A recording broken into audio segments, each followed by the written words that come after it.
Ganito yung mga pagkakataon na ayaw ko palalagpasin o mamimiss. Yung sabay-sabay kayong kakain ng hapunan. Lalo na't masarap yung ulam. May kangkong chips, may isaw, meron din paksiw na bangus, may ampalaya at saka talong.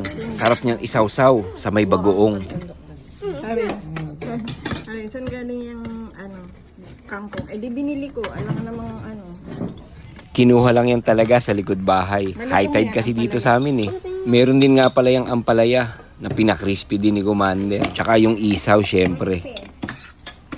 Sa itsura pa nga lang ng mga anak ko habang nagsasandok ng kanin, alam mong gaganahan sila sa hapunan na to. Sabay mo dapat. tikman mo. Tikman natin tong kangkong chips version ni Commander. Lutong. Diba? Ewan ko na pag hindi ka mapa-extra rice pag gaganyan. Sinasawsaw nga pala namin yan sa suka.